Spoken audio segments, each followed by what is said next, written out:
Welcome to the Insomnia Coach podcast. My name is Martin Reed.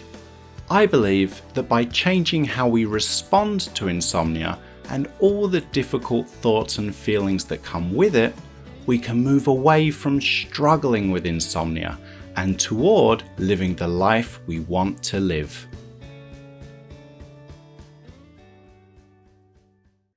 The content of this podcast is provided for informational and educational purposes only. It's not medical advice and is not intended to diagnose, treat, cure, or prevent any disease, disorder, or medical condition. It should never replace any advice given to you by your physician or any other licensed healthcare provider. Insomnia Coach LLC offers coaching services only and does not provide therapy, counseling, medical advice, or medical treatment.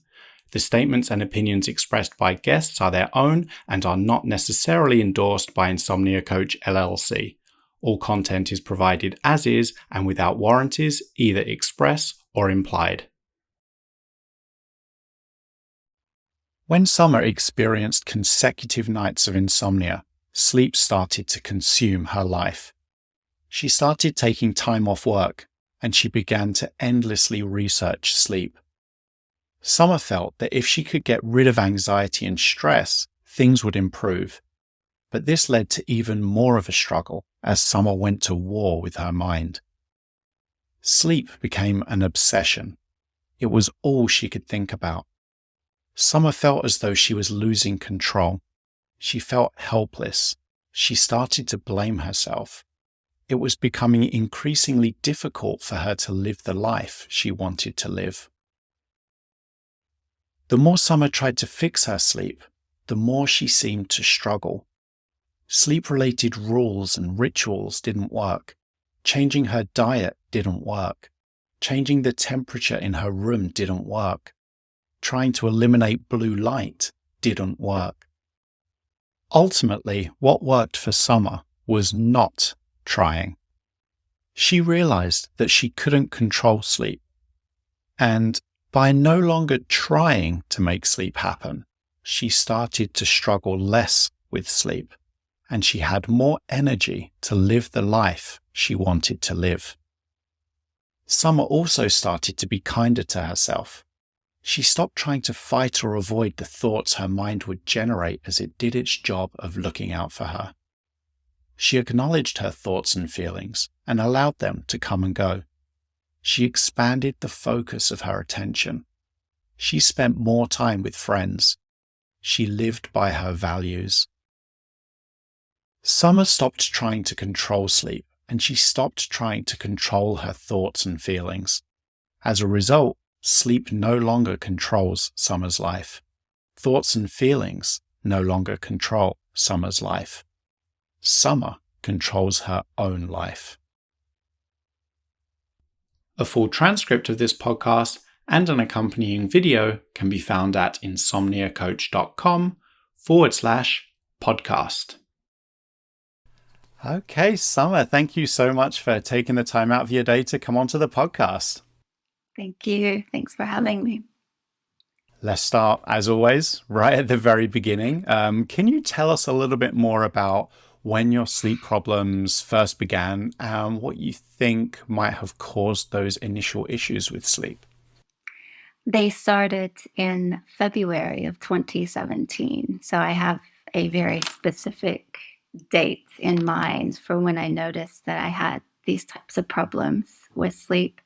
I think I probably had sleep issues long before then, but it wasn't something that I thought about or gave any attention to. Second week of February 2017, I experienced, I want to say 4, but it might have been 5 nights of no sleep, not even an hour. For 4 or 5 consecutive nights, I didn't know it was possible to go without sleep for that long. So I, for the first time, had to go into the hospital. And I saw a doctor as well who prescribed a low dose of Valium. I've never taken that in my life. And that got me sleeping again for a while. I didn't even take the entire amount. I think I took 2 or 3 tablets. And The sleep issues just continued, they persisted. I haven't had a week where I've gone 4 consecutive nights or 5 consecutive nights with no sleep since that particular incident. But, it that was the start, and it's I have a very palpable memory of that. It was a extremely busy time for me work-wise. I think I was working about 9 hours a day with a I wanna say between 10 and 15-minute break, and barely got to take that break. I was teaching and, just was very inundated with responsibilities during the day, and then I was driving between 90 minutes to 2 hours, in rush hour traffic both ways, morning and evening, and it just I remember feeling so much dread. I loved my job. I do love to work and teach, and I love being in the class and being with students. I work in a university. It's not like I'm working with children who are exhausting me. And that particular month, February 2017, and that second week of the month just hit me really hard. And uh, it was the first time I think ever in that job that I have called in sick and not been able to come into work, which caused me even more stress, which I think continued. I was thinking I would just take one day off. And that also caused me to start investing a lot of time into researching online. And it just, it really turned very quickly into an obsession. Um, it was, I mean, that this and I thought that I would get over it maybe in, 6 months or so. I just kept thinking if I could get past the next hurdle, whatever it was that was causing me to be anxious or stressed in that moment, I thought if I could get past it, the sleep would return. And I continued to just be up and down. But I think it was more the obsession. It was more the time and focus and attention I was giving it. Obviously, I was still working and functioning and driving a car, but my life really took a turn for the worse. Just the quality of life drastically reduced after that incident because of the fear. And then my obsession with trying to figure out how I could control sleep to prevent that from ever happening again. Yeah, which I think is completely understandable just based on Yes. your description of everything that you went through. I've been busy before. I've flown across the international date line. I used to live in Australia, and I'd been over the ocean 6 times, I guess, back and forth. Yeah, so I lived there, and I would go back and forth between the U.S. and Australia. That's about as far away as you can go without coming back. I know what jet lag and sleep deprivation feel like, and I didn't die. I didn't become obsessed. I've been exhausted in other situations and circumstances as well. And this, I think, was the only thing that I can think of was that I felt like I didn't have time to even eat or go to the bathroom in the day. The workload for that month of February, was so intense. And then the driving to and from, and just the expectations that I felt were on me, which I think in all fairness, I was putting the expectations on myself. I took on more work than I could have or should have taken on. And it just turned into a serious issue. And each night that I would lay awake, I would think, I'm not going to be able to function tomorrow. And what's going to happen? What's going to happen to my job? How are my students going to react? How will my supervisors react? What if I get into an accident on the way to or from work? It was this onslaught of negative what if, what if, what if, what if. And this just continued and continued and continued. And it was just one night after another. And I don't really see that as being so extreme, having a long work day where you have few breaks. Lots of people work like that. I'm sure I've worked like that in the past. But I want to say it was the second night. So I went through the first night of no sleep, and I remember waking up and thinking, well, this isn't good. But I'll be so tired, I'll fall asleep tonight. Well, the next night, I didn't. And it was that morning when I tried to stand up and realized that I had lost control of my equilibrium, that I couldn't get behind the wheel and drive. And that was the first time that I felt like the lack of sleep. And it had been at that point 2 consecutive nights with nothing, just lying there thinking, why is this happening? And I took some over the counter pills. I think I took some diphenhydramine, which is the ingredient in Benadryl. I just tried, didn't work at all. And I think that was it. It was it was the second morning after having no sleep. So, and realizing that I had to drive and I had to go and work, and that I still had, you know, 3 more days of the week to get through. And then after that, another 2 weeks to work this type of schedule. And for me, I think, really comes down to control. I had lost the ability to control anything. And I felt like this sleep issue had just taken complete control of me. And the more I thought about it and fed those fears, the worse it got. And that's what it turned into. It was just my inability to control what was going on. And I'm not sure if I've ever felt that out of control. I felt somehow responsible for what was going on, and it was my fault that it had happened, and it was my responsibility to fix it. And the more I tried to fix it, the more it would not be fixed. It just, it was, I mean, I don't want to over exaggerate this.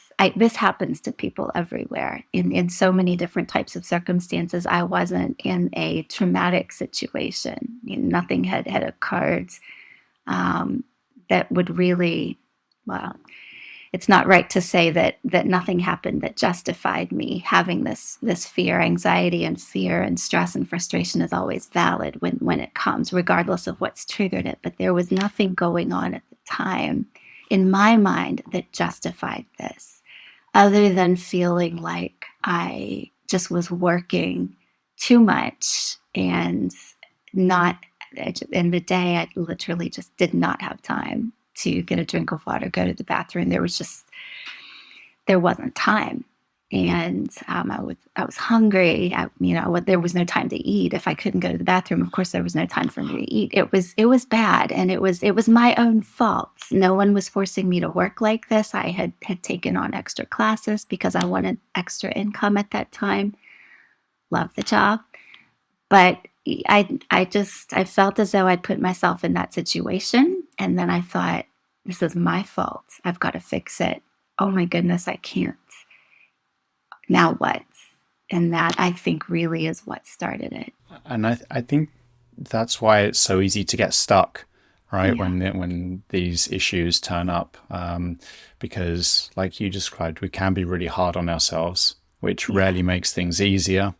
And we can then start engaging in actions that involve with the intent of trying to control sleep. And sleep, I think everyone listening to this, if we're being honest with ourselves and reflecting on our own experience, we can probably tell that the more we try to control sleep, the more difficult it often becomes.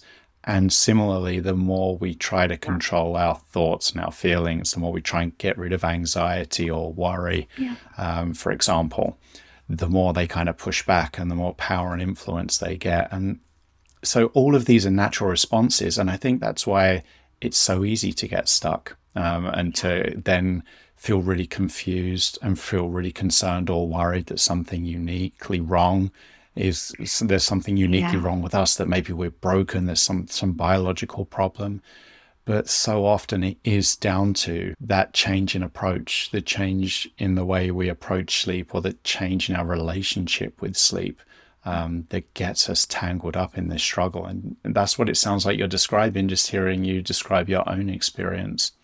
I never imagined that what was happening would turn into a 5-year battle with insomnia that would span 2 continents. At the time I was living in the United States, I brought this with me here to Europe and suffered, probably suffered more here than I did even back in the US. So it, even in my worst thoughts back when this first started, it was never, it just did not cross my mind that I was going to struggle with it for 5 years, and just continue to have this horribly unhealthy relationship with sleep.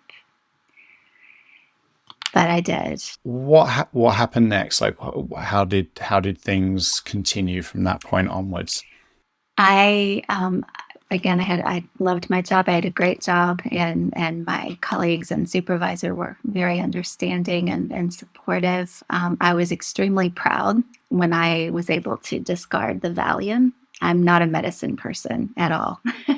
Taking over the counter pills was something I didn't want to do, but I'd been doing it. But when I got a prescription, I researched side effects, and I thought I don't want anything to do with this. So I was very, very happy to, I think, take only 3 of those and then just get rid of the rest of them. And I was sleeping on and off, but I was having a hard time because there were other nights where I would lay awake. I never really had a problem again where I went day after day after day or night after night after night with 0 sleep. But because that had happened, every night that I struggled became a potential disaster to me. And like I've heard so many of your guests say, and so many participants on the forum have written about this, lying awake thinking every possible bad thing that can happen to me tomorrow will now happen because I'm not sleeping tonight. It's such a typical story, but like you just said, back then when I was kind of new to this experience, I thought it was just me. I thought this is, and my way of trying to deal with it was to look up information on the internet about what was going to happen to me if I didn't get control of this sleep problem. So I was changing my diet. I was trying to figure out. I at the time I used to swim pretty consistently, and I was trying to figure out if there was a certain time of the day, maybe relating to atmospheric pressure. It was just ridiculous, the things that went through my head. Was there a better time that I should be swimming? I remember talking to a student of mine. He was an associate professor that had come to our program to do some kind of research or something, and I was working with him in presentation skills in the English language, and he specialized in Alzheimer's. And I remember him mentioning that if you exercise at night, the oxygen is less. So you're doing damage to yourself if you go out jogging at night or have, brisk walking in the evenings. It's better to do it in the morning when the quality of the air is better. So I would internalize all of these things and think I'm causing myself to, be more at risk for all of these conditions and these disorders. And if I don't get control of them and I don't get control of the sleep problem, I'm going to end up having Alzheimer's disease or having some other kind of, as if I have any control at all over that. And it really just, it turned into this obsession and the need to consume as much information as possible. I would read studies that I didn't understand at all, things that I don't have the depth of knowledge or understanding in. This isn't my background, but I would read them as if I could understand, and then try to diagnose myself and figure out a treatment plan. It was just ludicrous. And this just went on and on. I changed my diet. I did all these funny things with light in my space. I tried to get rid of all blue light after 6 p.m. It just, I played around with the temperature. I did everything I could think of. Anything that I would find online that someone was suggesting might work, I would try it. Short of buying magic pajamas and wearing those, everything else I did, and it didn't work. There was a bit of a breakthrough in the summer of 2018.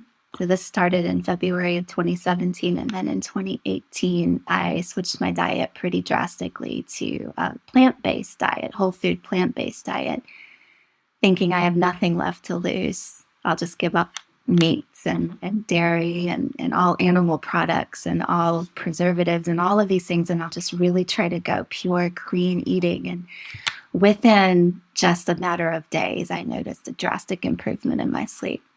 And I attributed that to the diet, and the improvement continued through, I'd say, about 6 to 8 months, where I felt like I had gotten the control back and I was thrilled. And then I lost it. So it just, I had this period where I thought I was victorious and I had somehow managed to conquer this thing, and all my work and research and my trying different things had finally paid off, and I'd figured out what to do. And then I became very sort of zealous about plant-based eating and trying to tell people to stop eating meat unless they wanted to have bad sleep, just ridiculous things. And it was working for me until it wasn't. So it turned into the most unhealthy obsession that impacted every area of my life, not just sleep, eating, relationships, exercise, where to sit in the house, what kind of music to play at what time of the day, what kind of colors to have around me. So many things. And it was a very, very unhealthy obsession that I developed. Just hearing you talk, we can see how easy this can consume our lives, really, because we engage in all these experiments, implement new rules, regulations and restrictions and rituals that then become the focus of our life rather than living our life. Yeah. And every time we engage in a rule or a ritual or an experiment and it doesn't seem to work, then we can put more pressure on ourselves. We spend more time trying to figure out the next thing to try. Yeah. And it just becomes, we just get pulled away from the life we want to live, and we put more pressure on ourselves to sleep. All completely understandable. Or you posted in the Insomnia Coach forum and you shared the reading forum posts from other people and listening to other podcast episodes started to change your perspective. And that change in perspective was something that proved to be helpful for you. Yes. Can you tell us a little bit more about that? It was like a switch flipped. It was this thing that the switch had been stuck for years. I was convinced that this is really silly, but I believed, I convinced myself that if I left the USA, at the time, I don't want to go too far off on a tangent with this, but I wanted to leave. I've lived overseas most of my adult life, and I've really been happiest when I'm from the US, but I've been happiest and most at peace when I've been outside the US for various reasons that I won't go into. And I wanted out, and I had planned on leaving. I was in a graduate program, which I started after I'd had that horrible, traumatizing incident with the sleep and whatever, and I was still kind of up and down. And I think it's important to point out that when I changed my diet, that coincided with the start of this new academic program I'd gotten involved in that was going to be demanding more of my time and giving me less free time in the day and whatnot, and forcing me to do more work and be on my laptop more and all of these things. And I decided to change the diet and lifestyle at the same time that I started that program. And for the first 6 to 7 months, I was doing so well. And I really did congratulate myself. And I said, that was it. That was the trick. But you said something just now that made me realize that the trap with this is in the trying. And I think I was sleeping well during that 6 to 7 month period because I had stopped trying. I didn't have to anymore. It was just happening the way it was supposed to. And then I got back into this situation where I wasn't sleeping as well. And when the pandemic came, and I felt as if I were stuck and wasn't going to be able to move out of the country like I had been planning.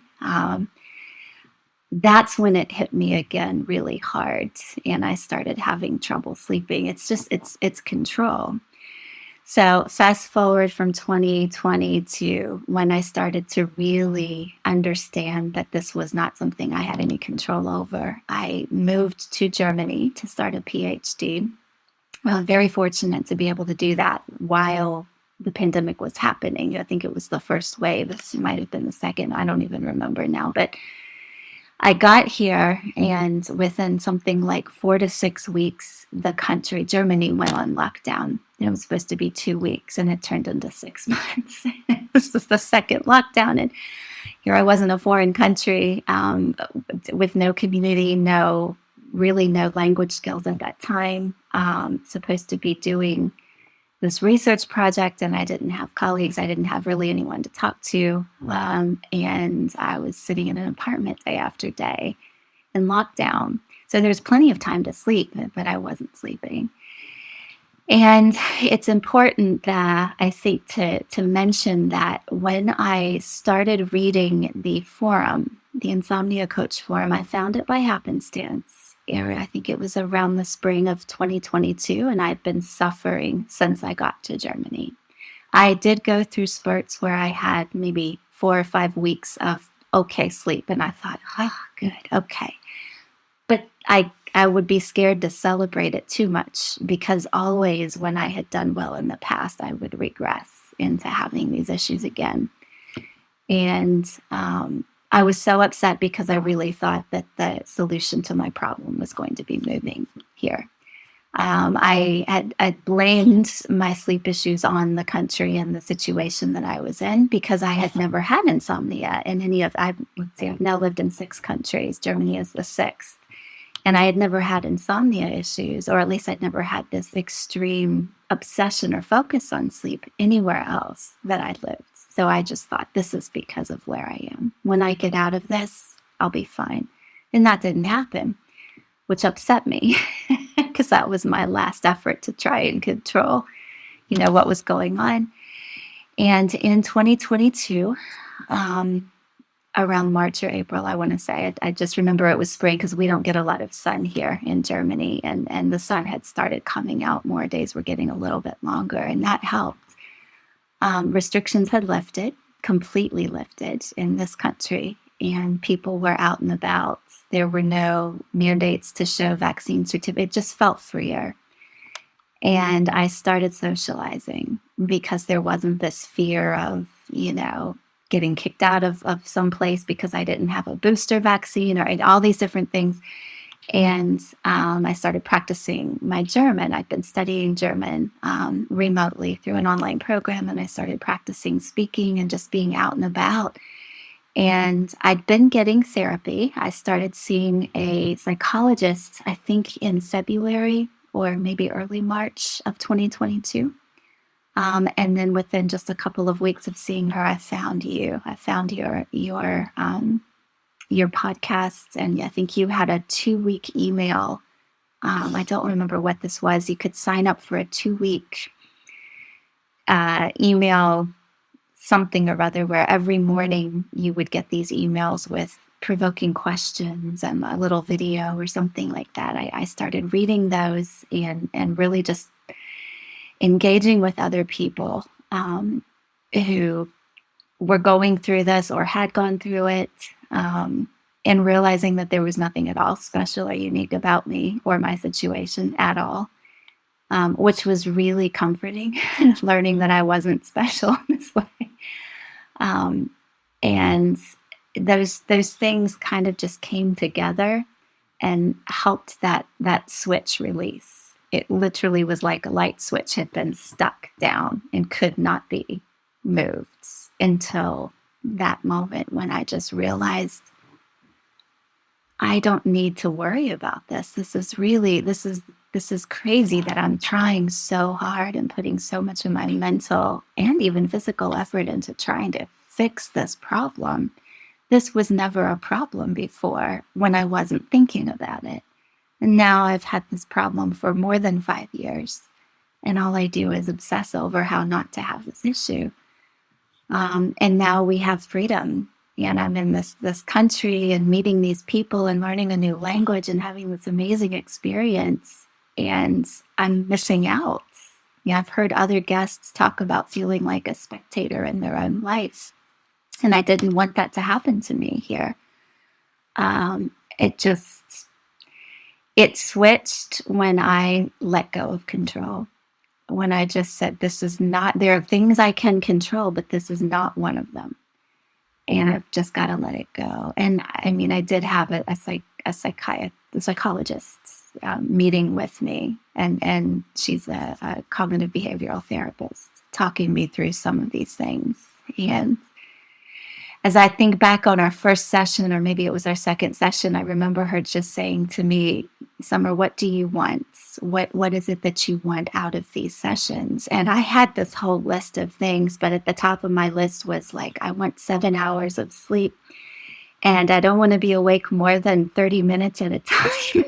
Everything was just very itemized. And I remember watching her through we were doing remote sessions at the time. And I remember watching her through the camera. And if I go back now and think, I wonder what was going through her mind, I'm pretty sure she was just thinking, right, that's exactly how this works, sarcastically. And she was very patient about it.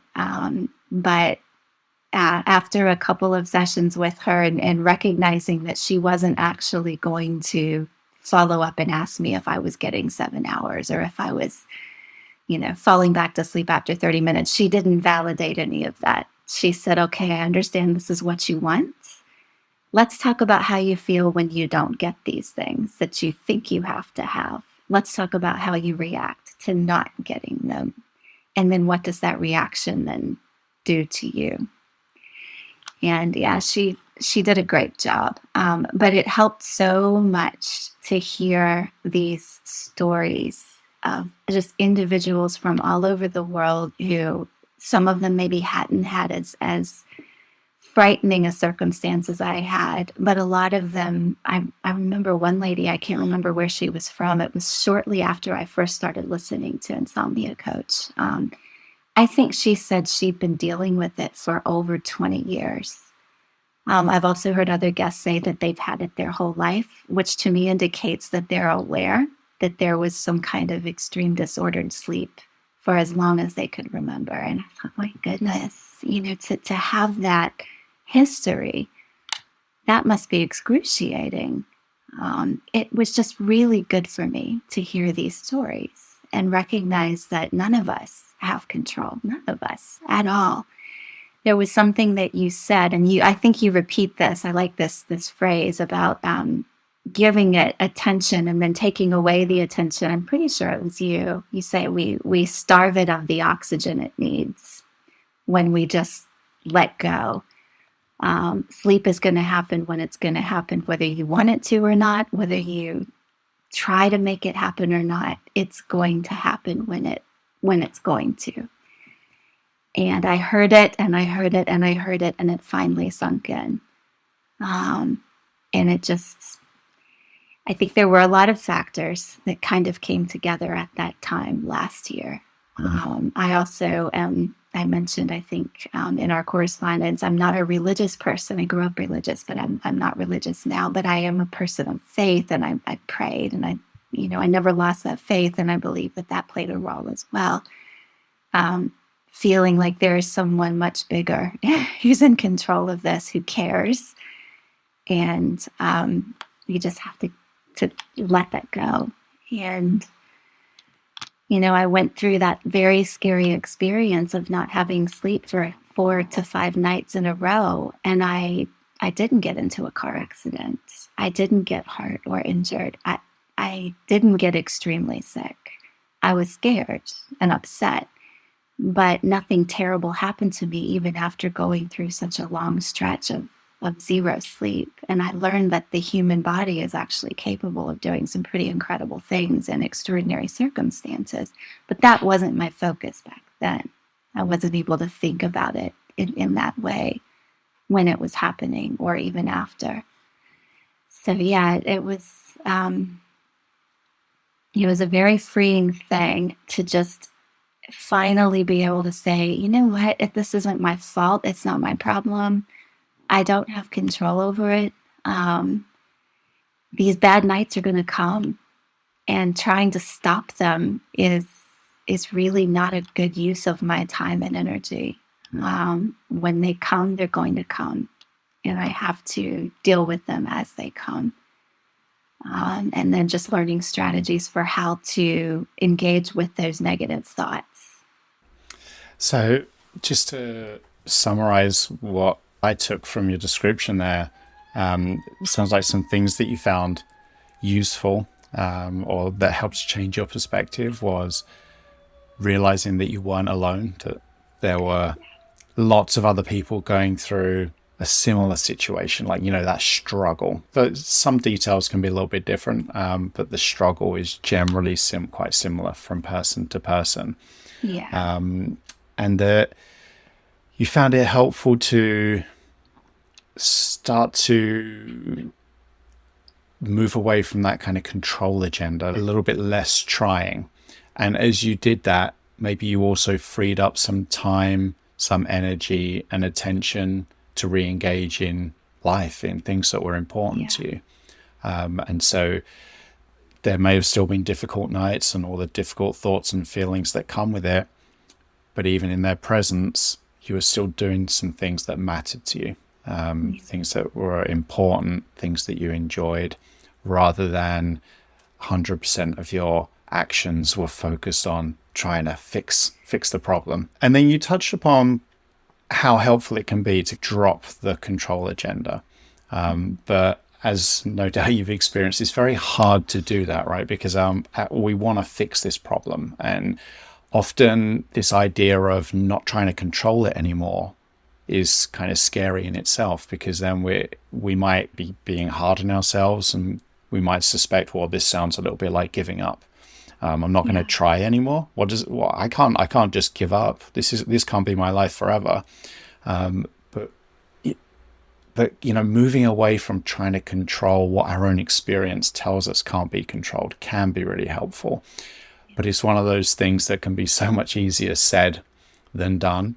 So I'm curious to hear, how you approach that. You were obviously reading. You're working with a therapist. You're also reading forum posts, listening to the podcast. And it sounds like you identified this common theme about moving away from trying to control sleep and what's going on inside you. But how does that translate to action? Like, how did you actually go about doing that? I had to let go of the guilty thoughts that I was having for not being able to fix myself.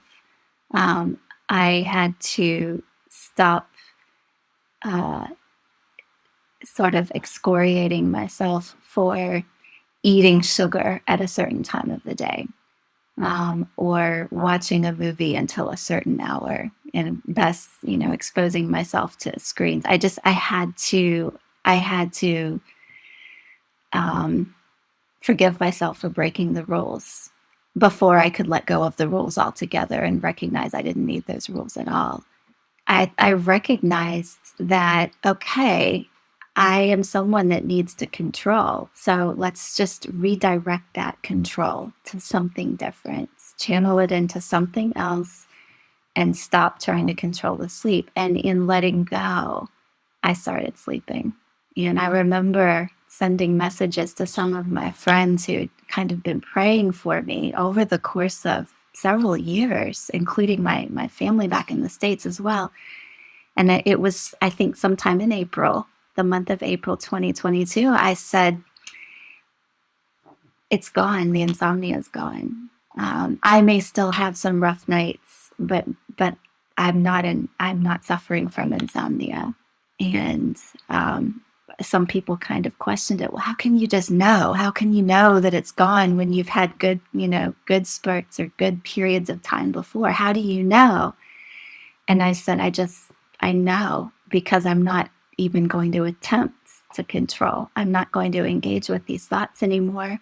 One of the things that really stood out for me is your emphasis that there's that desire for control, which I think is probably universal, especially when there's difficult stuff present. We want to control it in the sense that we want to get rid of it, and that's completely understandable.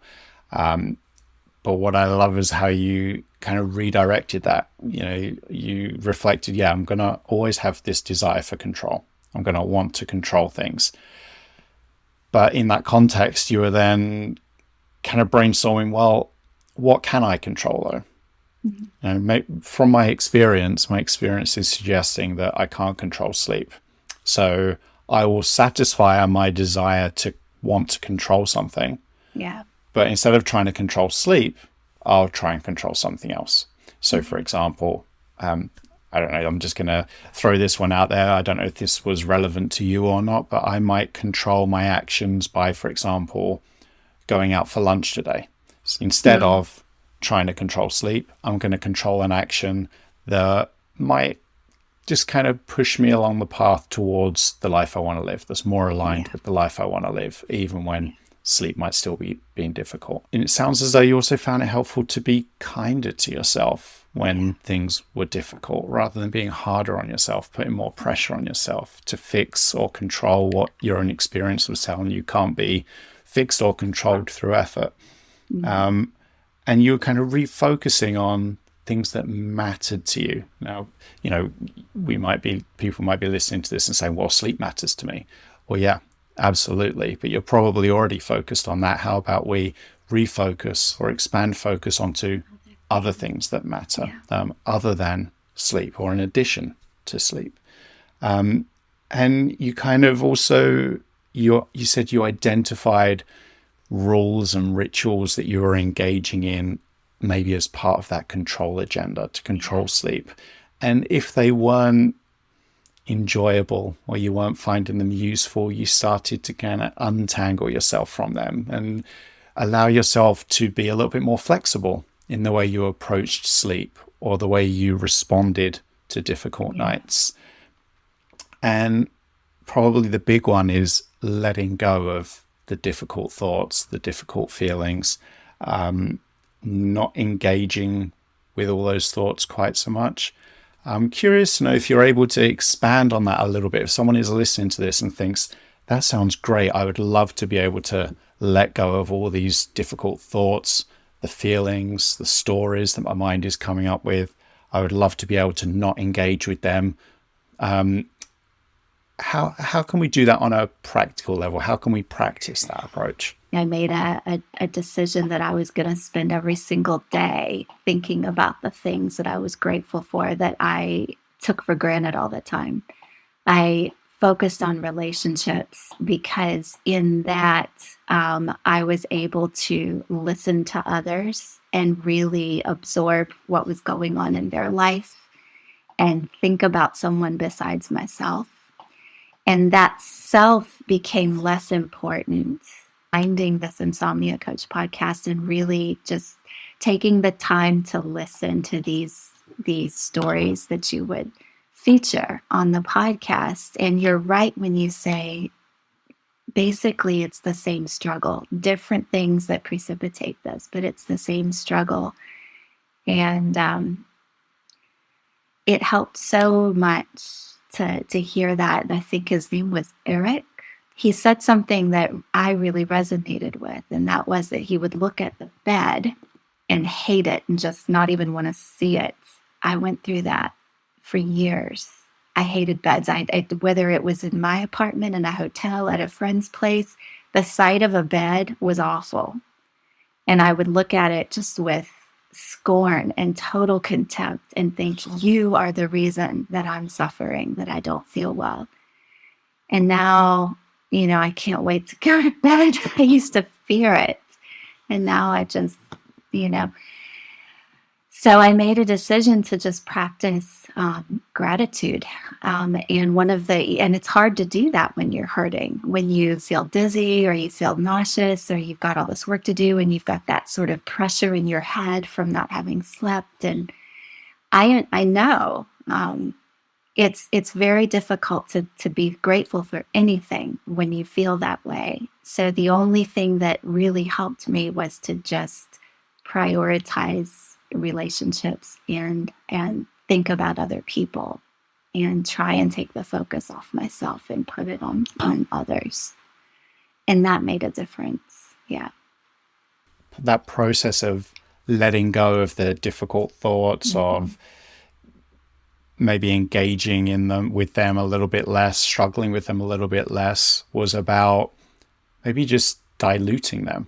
Not diluting Right. them in terms of I'm going to try and delete certain thoughts and feelings from my mind, but adding more stuff to them. So if we imagine your life is a circle, and inside that circle, you've got the insomnia, you've got the fear of the bed, you've got the anxiety, maybe the depression, the stress, the worry, all the difficult stuff. And that can easily become our focus. And that's all we see inside that circle, right? Is all that difficult stuff. So naturally, we're going to want to try and push it all out of that circle, get rid of it. But what if we take a different approach where we just add some more stuff to that circle that's a little bit more pleasant or a little bit more enriching or a little bit more rewarding? And it sounds like you did things like gratitude practice as a way of identifying stuff that you might otherwise have missed. So you're making a conscious effort now to actually look for some good stuff, which can be really hard to do when we're really struggling, right? But if we Yeah. look, we tend to find, even if it's just one thing, we tend to find Yeah. something. Maybe we heard the birds chirping, something, it could be something small like Mm-hmm. that. Maybe we saw a leaf fall down in a really cool spiral pattern, just something like that, just something good Yeah. that we can then put in that circle. And you said you focus more on relationships. What are other people going through? How can I be Yeah. there for them? You know, um, Especially if that's something that's aligned with your values. Being someone that can be there for someone else. That's some more stuff that you're adding to that circle. Yeah. So the difficult stuff might still be there, but now it's not all that's there. You're adding on all of this other stuff and kind of diluting it down a little bit. So maybe then let me know if this was your experience. Maybe then you're less inclined, perhaps, to focus quite so much on all that difficult stuff and really get tangled up in a struggle with it, because now your focus is kind of adding more of the good stuff and noticing more of the good stuff. Yeah.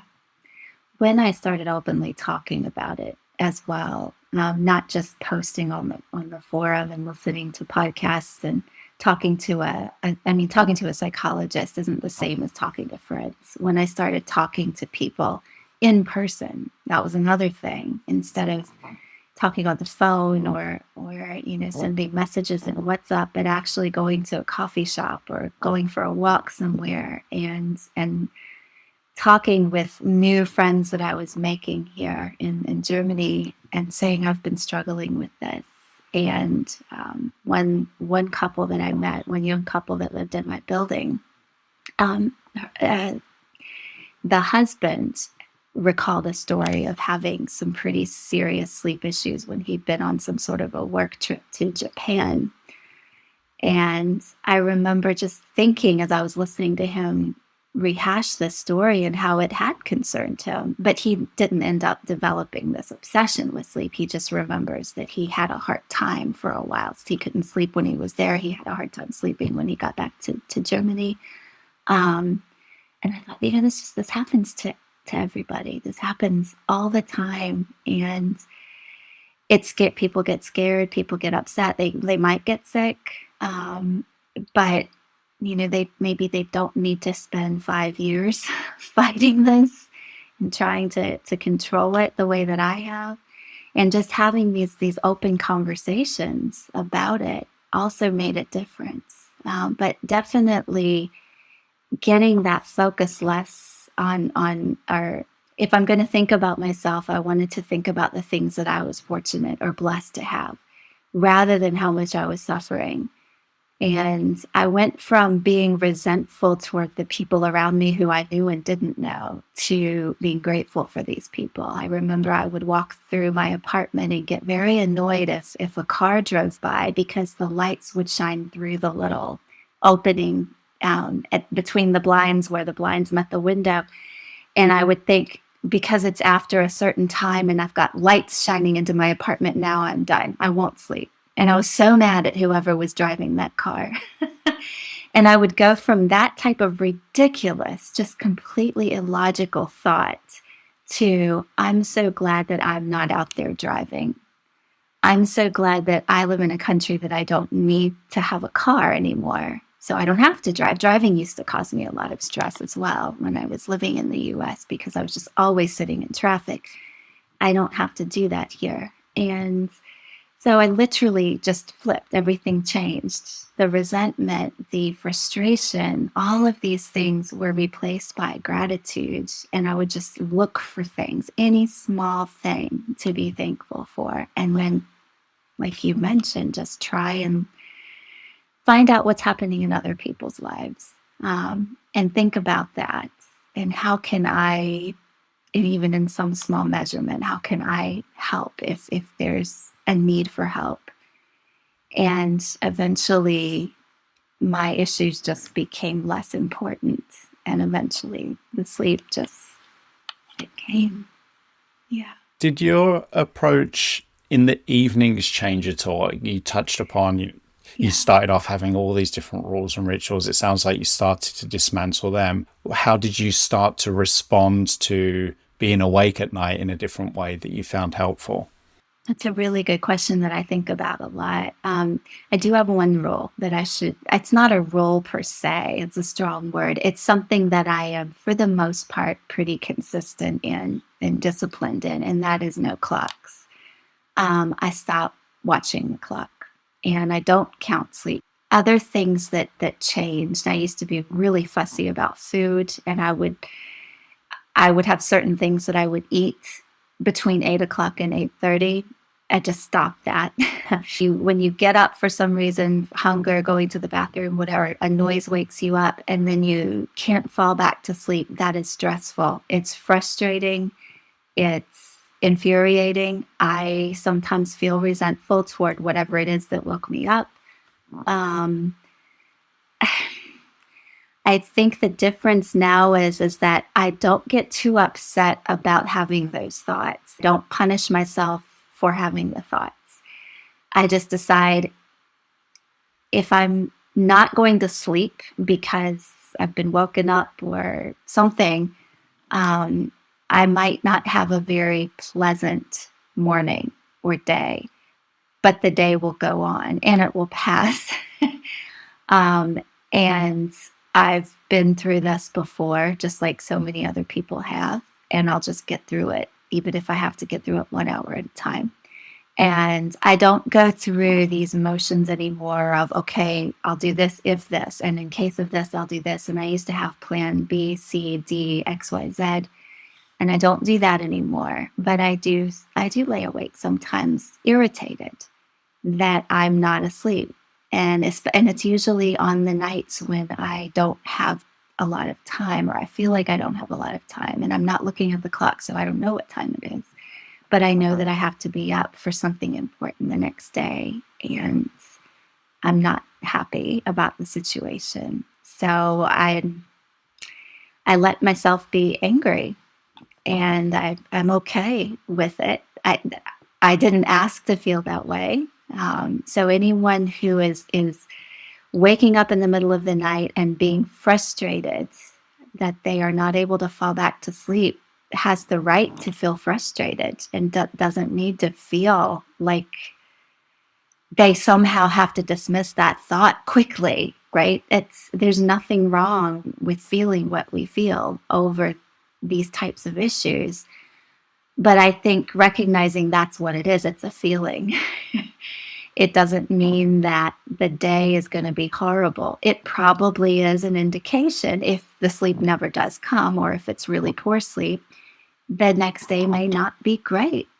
But that also doesn't mean that everything is just going to fall apart.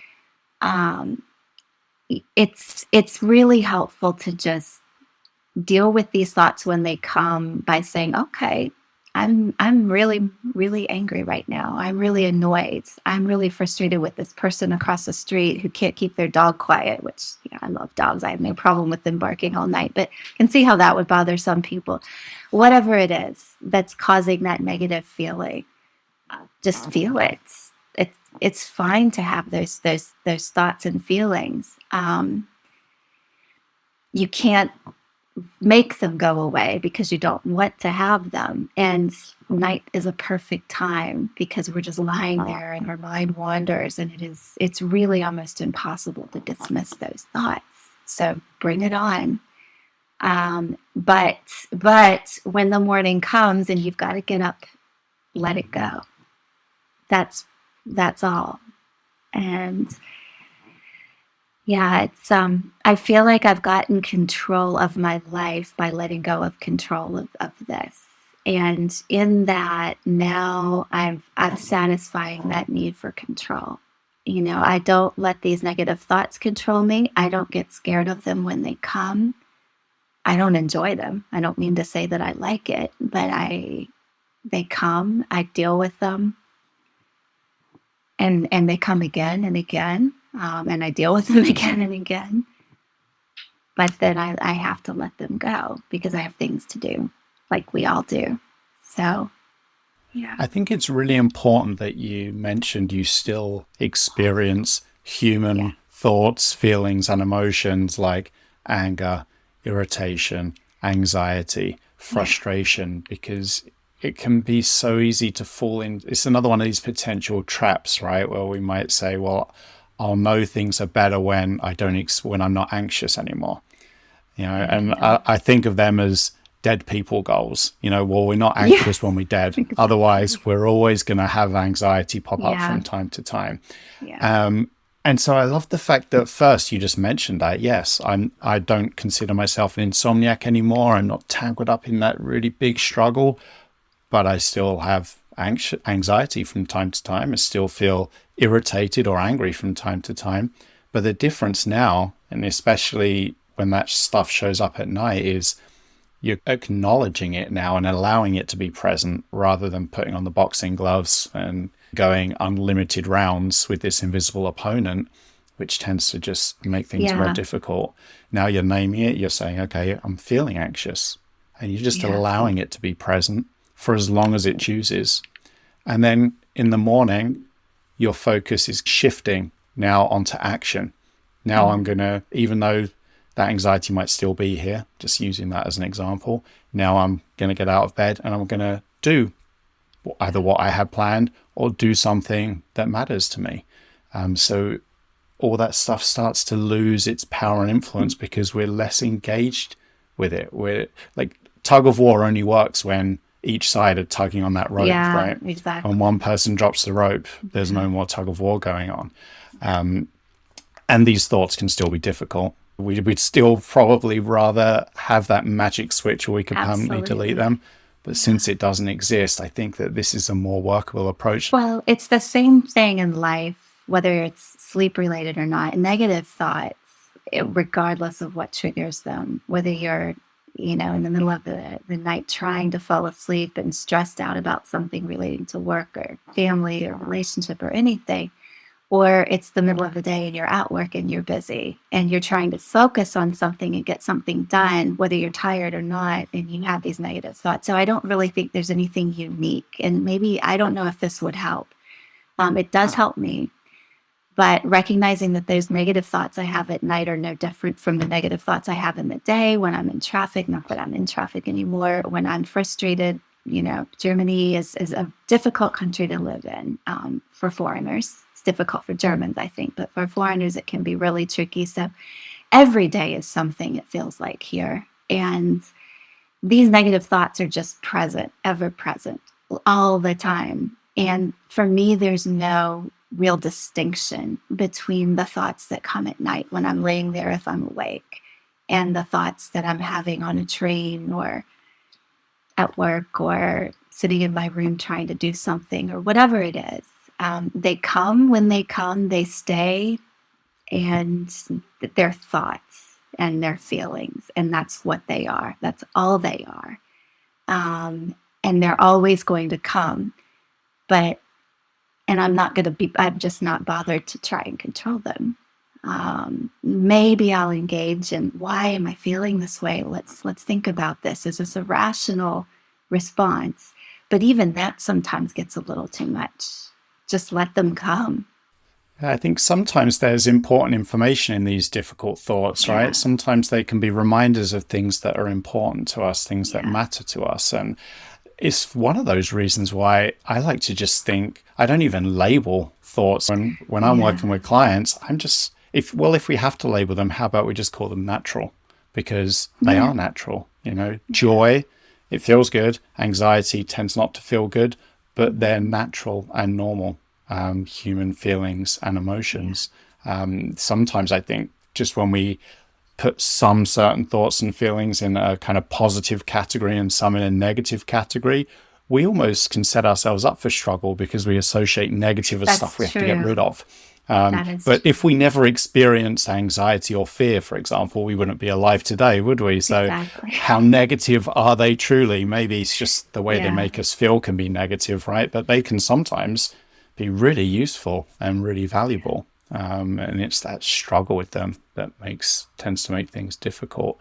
Yeah. In terms of that struggle, like that process of moving away from it, how long would you say that once you had this new perspective and you started to change your approach, how long would you say it took for you to get to the point where it felt that you were no longer tangled up in that constant struggle with sleep, when it felt as though insomnia and all the stuff that comes with it was starting to lose its power and influence over your life?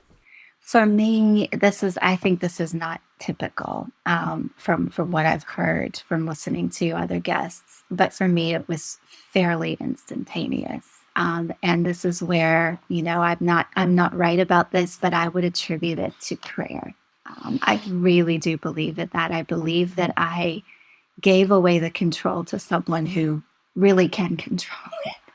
Someone who cares about me can call it whatever you want. I call it God. Others might call it the universe or the cosmos. I'm fine with that. Whatever. I'm fine with it. But something or someone that I consider a benevolent force that actually cares for me and cares for what I'm going through here.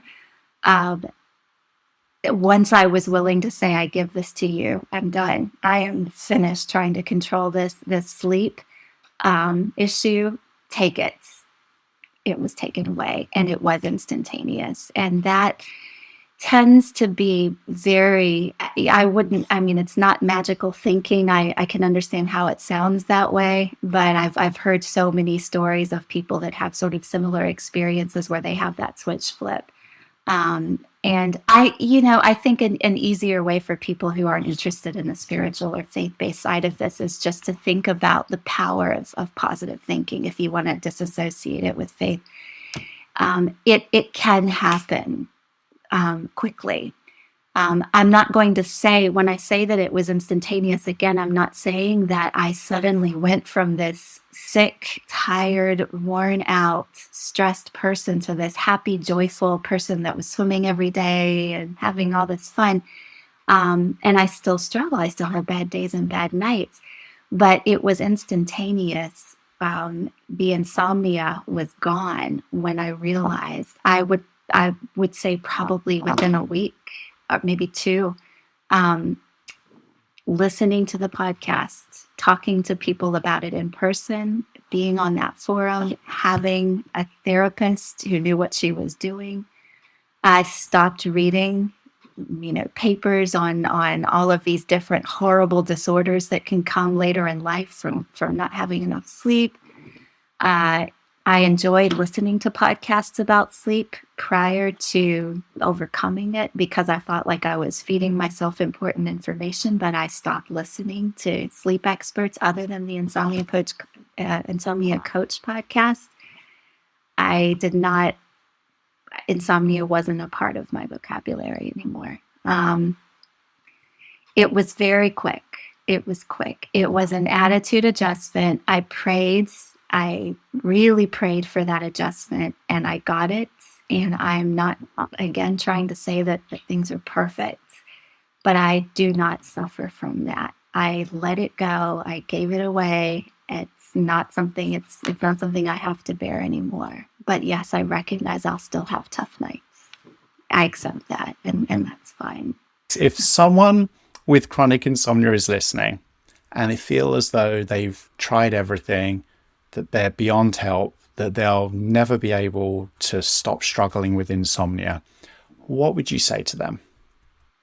I think what you said earlier is be kind to yourself.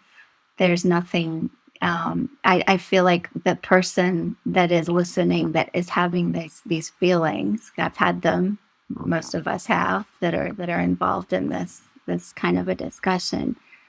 Um, you're doing everything you can do.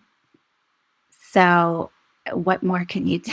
I mean, I think really just forgive yourself for having these feelings of inadequacy or not being able to control it or not being able to get better.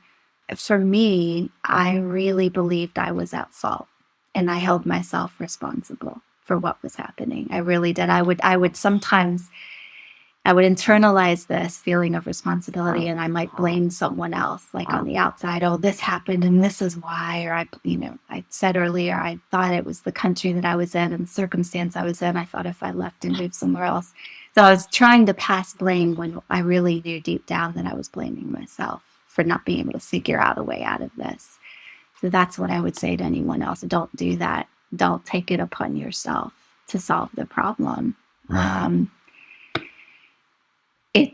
It doesn't go away just because we want it to, and we try 5,000 different things that we might hear on a podcast or read on the internet. So when that hopelessness comes, recognize that it's a feeling. The insomnia is there, the sleep issues are there, the bad thoughts are there, but I don't think that we have to be responsible personally for those thoughts, and it can sometimes be hard to let go of that responsibility too.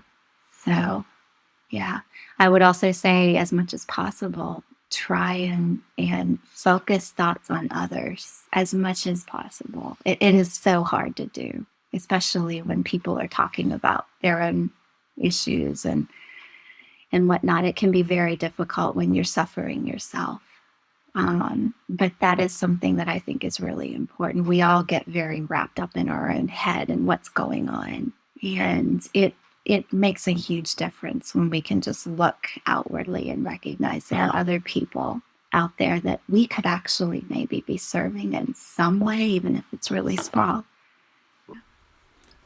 That's great. Well, thank you so much for coming onto the podcast and sharing your experience. I just know it's going to be so helpful for so many people. So I'm very appreciative. Thank you. Thanks for your time.